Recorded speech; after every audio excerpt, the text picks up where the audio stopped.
What's up, everybody? John Eric Poli here, continuing to hand out letter grades for the top players in the ATP Tours. I know we got things started yesterday with Novak Djokovic, who, of course, got an A+. Today, we're going to continue with Carlos Alcarez, and I'm giving him an A. If it wasn't for Novak Djokovic, it'd probably be an A+.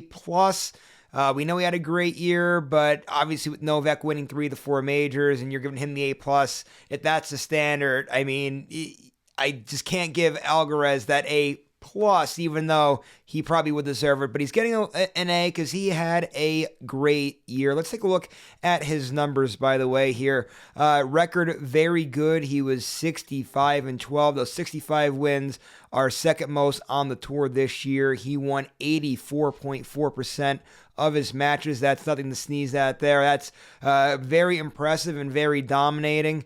And what he did this year, too, just as far as accomplishment-wise, right, becoming the world #1 player for the first time, that's an incredible feat in itself. You have to be such a great, consistent player, obviously, in order to do that. And him and Novak were going back and forth pretty much the whole year, battling out for that #1 spot there. Let's look, though, too, at what he did in the major tournaments this year. We know that he missed the Australian Open. He was injured, which was sad to see because we know that he would have been right there towards the end of that tournament. But the whole rest of the way, I mean, he was solid, right? French Open.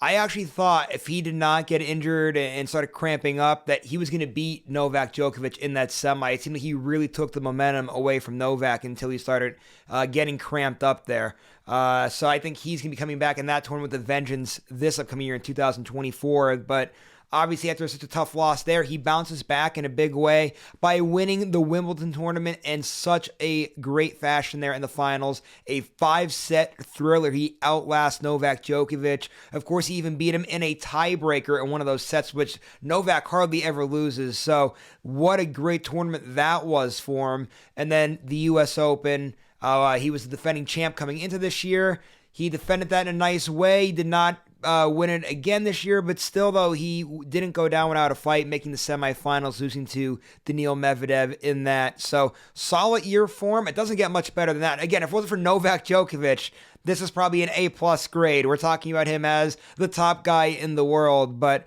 it is what it is. He has so much left to accomplish, too. He's only 20 years old. The future is so bright for him. This year was a really big breakout year for him. I think he's going to be the future star of men's tennis when you think about it, because obviously we know Federer's out, Nadal's going into his final year. We don't know how much longer Novak Djokovic has. I mean, he's looking great, obviously, won 3 majors this year, but still, Father Time not necessarily on his side, even though he keeps defying those odds. But still, Carlos Alcarez, I think he's the future of men's tennis. He's absolutely phenomenal. Great year this year. I'm sure he's going to build upon it in 2024. Can't wait to see it.